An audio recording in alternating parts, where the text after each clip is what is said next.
next thing I want to look at, um, this is actually a local band for me, and man, I wish the quality looked better. Um, yeah, I'm actually like involved in trying to like set up a local place to like record music or podcasts because I want to use it for my live podcast when I start doing that. Um, but yeah, I want a local place to go to like do things like this video. So, um, I've never seen them perform. I know Savannah, who is the one on the left in the front, um, but I've never actually seen them perform. I might this week. I happen to be going with a friend to a event where they might be playing. I'm not sure. I do not know. But so far I've never actually seen them perform. So, I don't know what to expect. All I know is that they created this um as part of the Tiny Desk submissions. If you don't know about NPR's Tiny Desk, we have watched some of those performances before.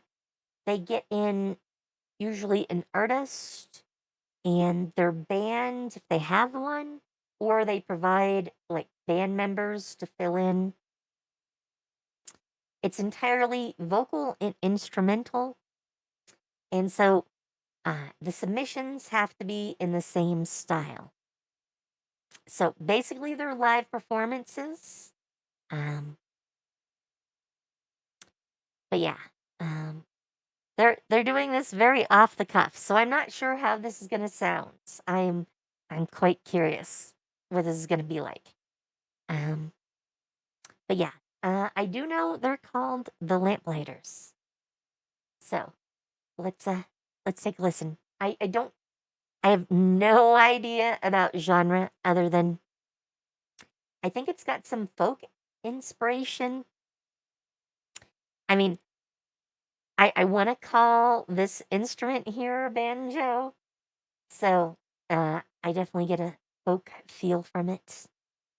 Um, but yeah, let's take a listen. Hi, we're the Lamplighters and we're coming to you from Erie, Pennsylvania. We're performing a song called City Code and we're dedicating it to Nico Jacobowski. Really? Ah, please tell me this is just Hi, we're the Lamplighters and we're coming to you from Erie, Pennsylvania. YouTube. We're Stop performing a messing song with called me. City Code and we're dedicating it to Nico Jacobowski, one of the best dogs ever.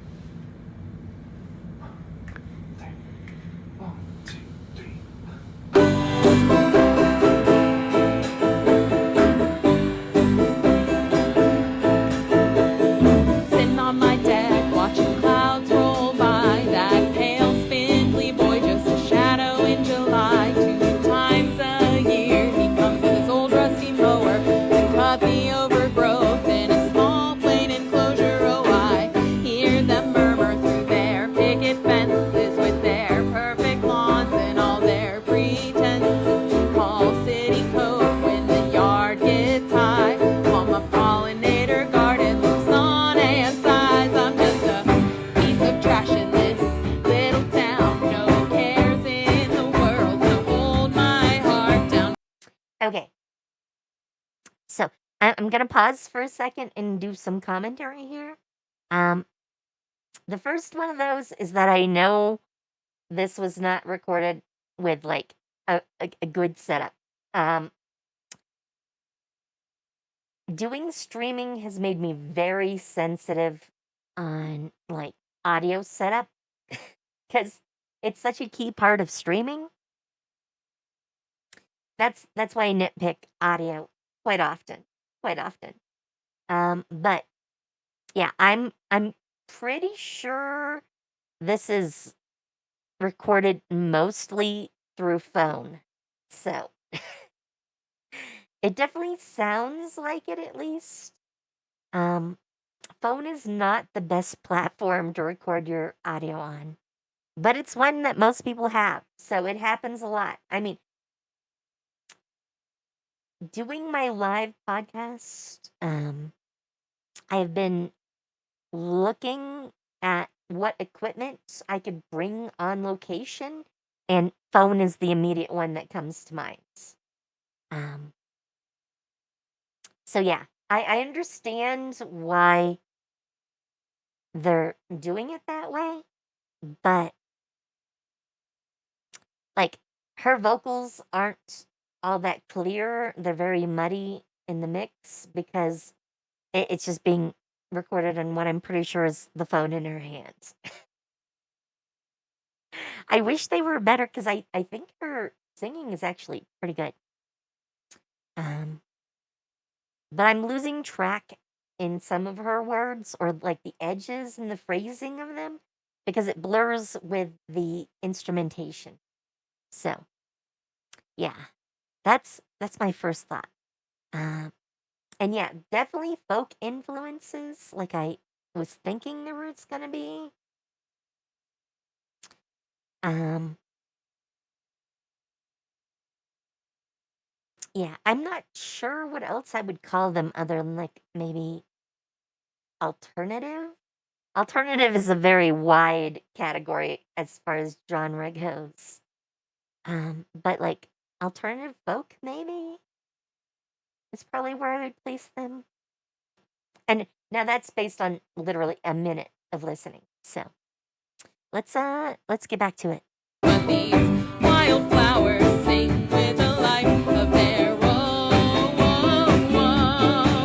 In the chaos of the green, where I've finally grown. The neighbors whisper softly like a breeze through the trees. City posts coming by, you better fix up your weeds. These wild blades of grass tell stories of their own, of all the dreams I've had in this weathered home.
neighbor's lawn at twice the length. I'd wonder why, but I don't have the strength. Maybe one day they'll come around and see the colors in the chaos are what set us free. And they look closer at what I've sown. They'll find their own hearts among weeds overgrown.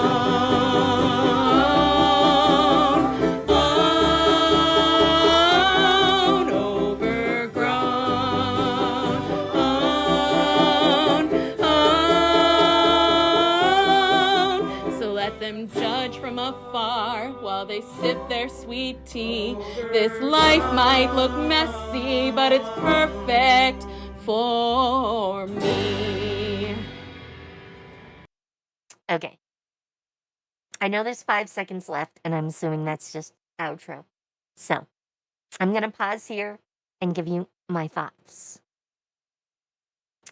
The first ones are again about the audio. I'm pretty sure from how it sounded that they were probably using one phone stationary as like their, I guess you'd call it their master. It's the one doing the video recording and probably getting most of the audio. But I think her phone might be recording her voice because that gets clearer when she holds it closer to her mouth. So I'm assuming this is recorded on 2 devices at once. I can probably ask her at some point. But yeah, I'm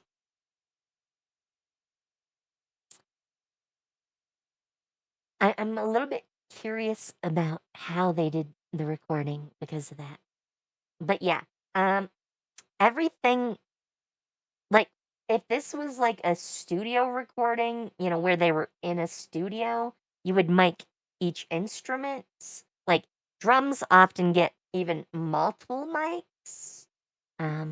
You'll see, like, in the warning set, like, 4 to 6 mics that are set up around the drum kits in various places to get a good take on the sounds. And like the solo for the guitarist, you could barely hear a lot of the solo because it just doesn't come through the way this is recorded. If you were doing this professionally, you would have like either a actual line out on the guitar itself. This doesn't look to be an electric guitar. The bass looks like a standard electric bass guitar, but the guitar over here looks to be a acoustic guitar. So with an acoustic guitar, you have to mic those because they don't have an output to use. And I see all these cables run, so I'm assuming the bass, because I see the cord coming out down here, was at least going into an amp, which you pretty much have to do for any electric guitar of any sort, because they're not loud when they don't have an amp. You'll get something from them, but it's not going to be loud. And yeah, the bass I can hear pretty clearly the whole time. So that would make sense. It's got an amp to help it. The banjo, well, I'm going to call it a banjo. It's probably technically not considered a banjo. But I can't tell you the difference between this and a banjo.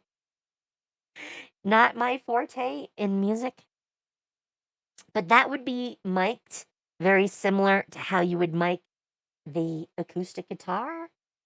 And then she should have, as the singer, an actual mic. I bet my mic here would be a better choice than the way they did it. Though, when you mic them all separately, you have to use software on usually a PC or at least a laptop to combine all of the audio sources together and put that into a single unified thing. Uh, but yeah, that's how you do like professional style recording. Like if you were in like a music studio or any other sort of location where you would have that. And I really wish they had that sort of setup because I would love to hear them with a better like audio setup. Um, I lose a lot of the flavor because it's just harder to hear. Like I know she's doing variation with her voice, but I can't like describe a lot of it because of the setup. The setup is the limiting factor here, which should make perfect sense. I mean, doing it for a live show is different than like a studio setup, anyways. There's always limitations, and there's different types of mics because of that. Like you can have like an overhead mic, and those are usually like omnidirectional, and like my mic is so we're gonna go off in the weeds for a second. I'm gonna put this down because I'm gonna show you a little bit of the behind the scenes. So this is the control software wise for my mic. That's why you can see all of the input output stuff. But these are the plugins that I have running. The ones with an X are not in use right now. The other ones are all in effect. This one is actually not in use either. I'm not actually using it, but I just haven't configured it. So I leave it active, but yeah, it's listed as being active, even though it's not doing anything. No, no actual audio is being input to it. So I have a gate, and what a gate does is that any sound that doesn't meet a certain threshold doesn't end up in the recording.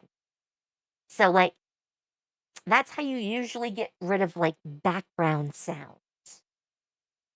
Um, de-essers, there's a certain like slurring that we tend to do with S's. A de-esser is meant to adjust the audio so that it doesn't sound so slurred and more separate. And so that other similar sounds don't sound as close, is probably a good way to put that. Then you have an EQ. I think everyone sort of gets what an EQ is. That's where you can adjust like what frequencies in the audio get either prioritized or downplayed. Um, in fact, I'll bring it up just so we can see what an EQ looks like. So this is a live EQ, by the way. That's why you'll see all of like the spectrograph for mine. Um, but yeah, it slightly boosts basically my full talking range, though less in the middle because that doesn't matter so much to how we hear sounds, and it's amped a little bit to make some things clearer. Not by much. You can see this is measured in decibels, and 0 is the baseline. Um, and yeah, I just have it trail off things that are not my voice. Because as you can see, basically everything in here is my voice. There's a little bit at the high end that gets clipped a bit, but that's not much of anything. So yeah, and here we have, the airiness, the presence, nasally, boxy, boomy, warmthy, bass sub, and rumble. So yeah, I clip out any like excess rumble, which I don't have much in my voice anyways. And we get these boomy, warm tones, which I have a lot of in my voice. Um, Boxy sounds are more like chest voicey things. And nasally is where I want a lot of the tone of my voice.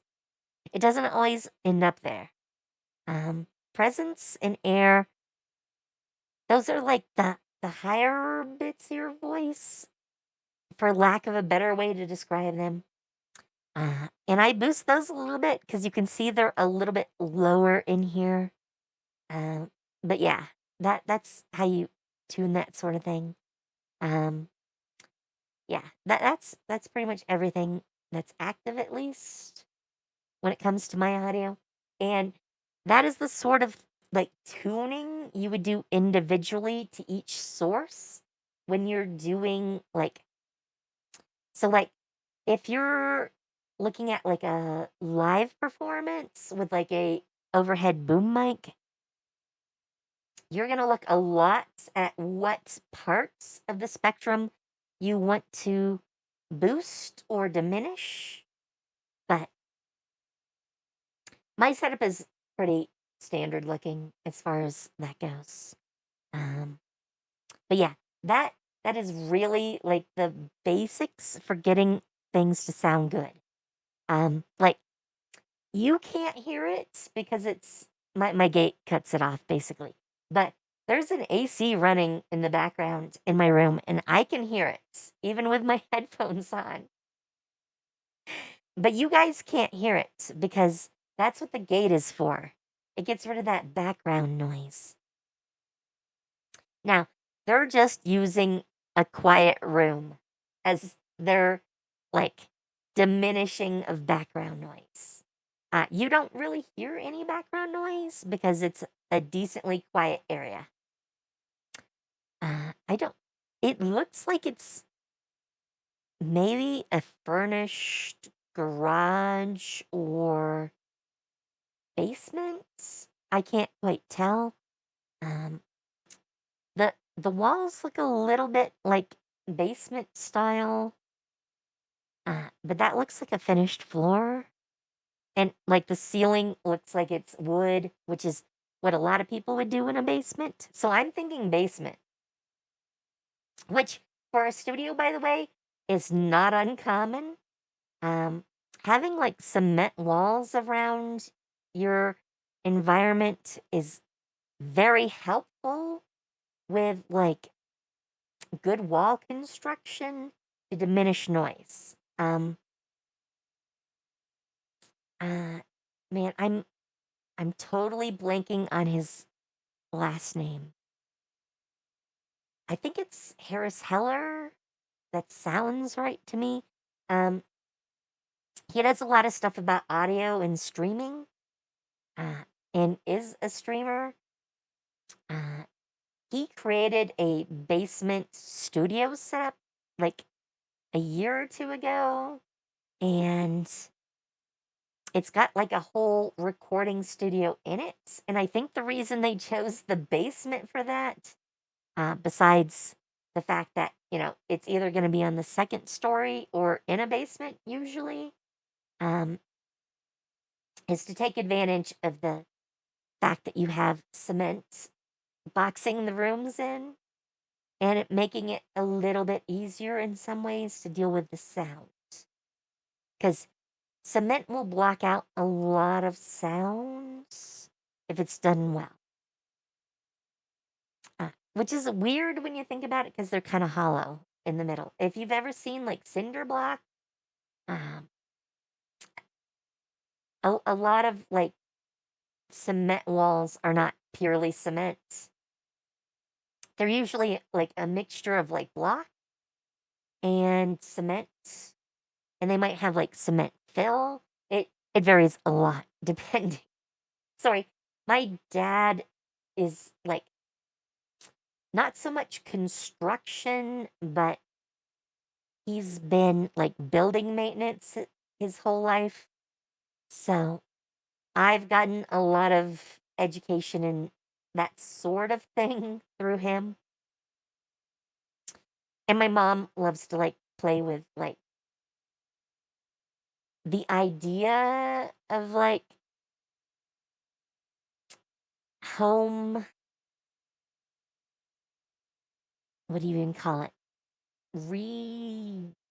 Redecoration? Well, it's not really decoration necessarily, but like remodeling, I guess is probably the way to put it. So I do have a lot of knowledge on this sort of subject by osmosis.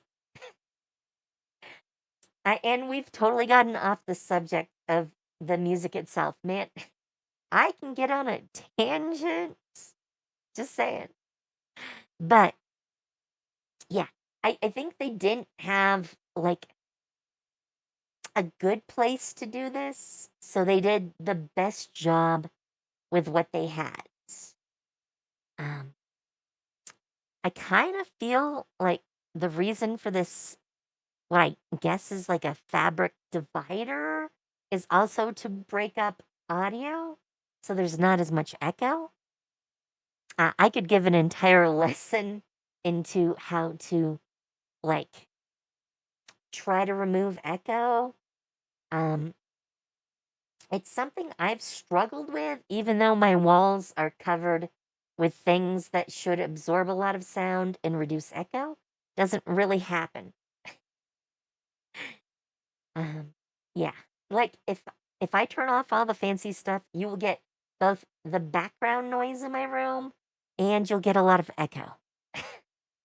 I mean, not not a huge amount of echo comparatively, but it you wouldn't want to listen. Let's just put it that way.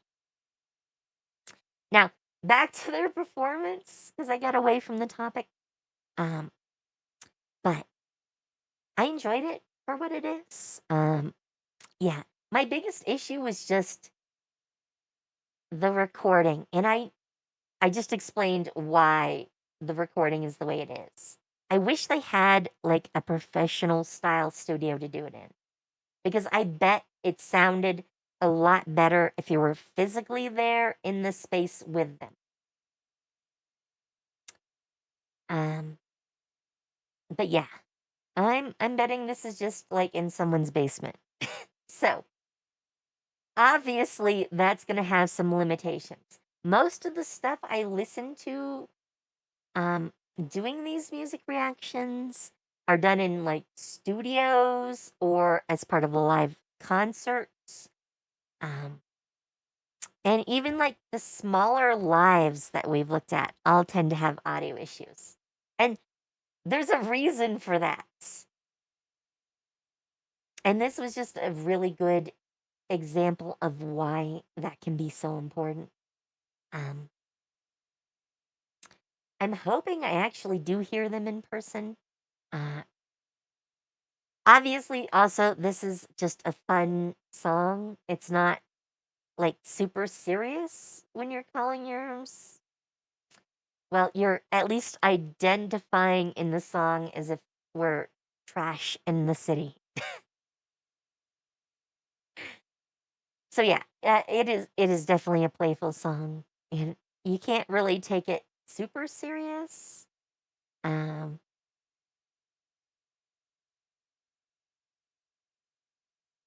though the topic itself, I should say, does actually impact a lot of people.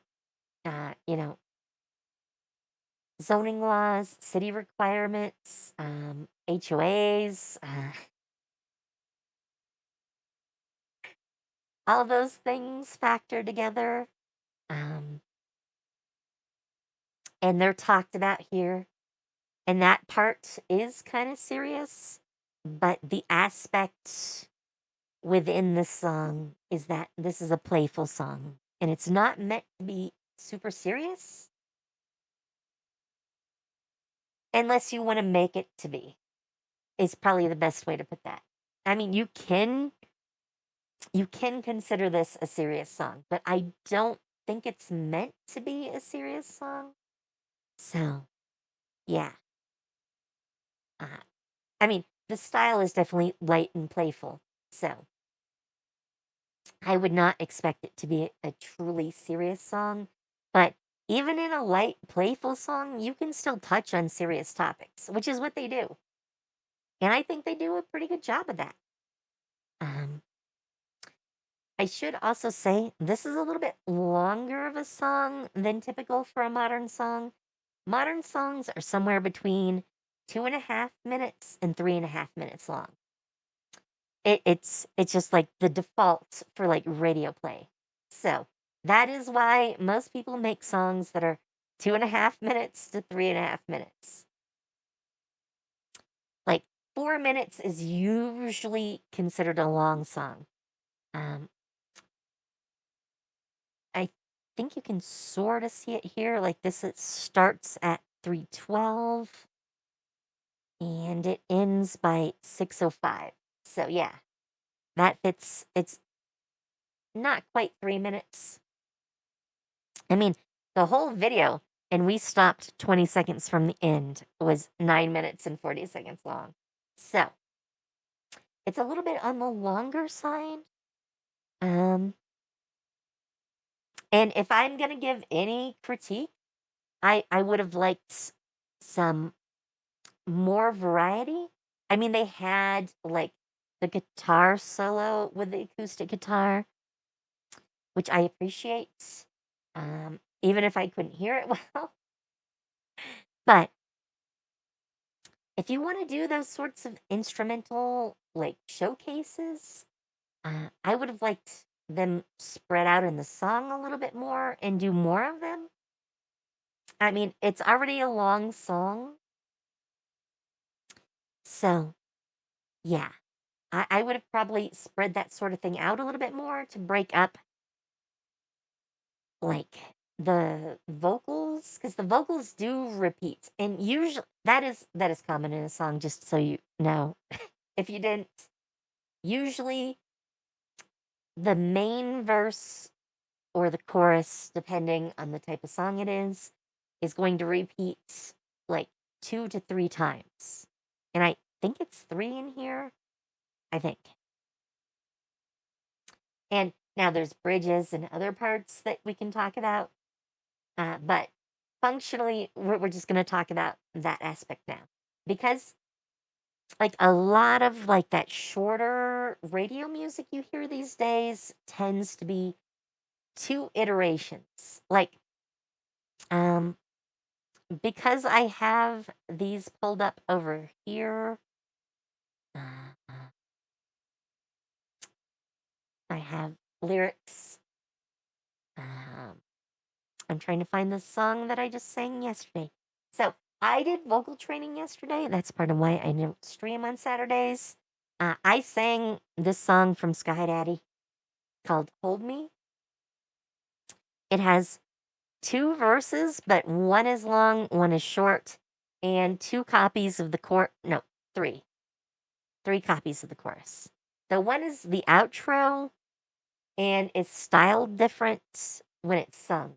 Word wise, it is the same words, but it should probably be called an outro rather than the chorus. But like the chorus for them is on the longer side. Um, and like the verses between it also are. I would have just structured it a little bit differently to like, how do I want to put this? So you can get what I would tend to call fatigue from listening to a song that seems to do the same thing over and over again. That's why you have embellishments like guitar solos. Those break up the flow and give you something else to listen to besides what you have up to that point in a song. But my favorite music tends to be stuff that will do like new twists on the musicality,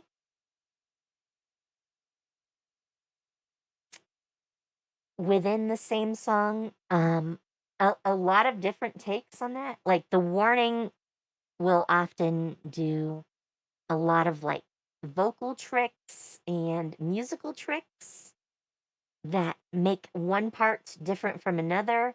So even when they repeat themselves, because they're doing like the chorus,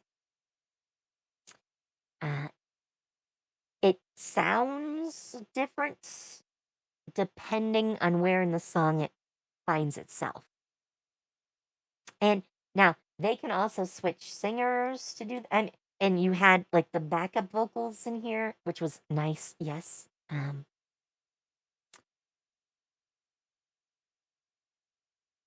But the thing is, you want to vary things up so that fatigue doesn't set in the song. Uh, and I would have just personally rearranged it a little bit more to break up that flow a little bit more. Especially when it's a song on the longer side. Um, and I say that when I actually like longer songs. I generally like a song a little bit closer to 4 minutes than to the typical like 3. So, yes. Yes. Anyways, that is my thoughts. And my first time ever hearing them. So, yeah. I'm looking forward to hearing them like live maybe. Um or maybe we get a studio to work from and I get to hear them do like a studio style recording, which would be really fun. So if we ever get that, I might pull them back up. Anyways, I think that's it for the Lamplighters for the moment. Um, yeah, I talked way more than typical.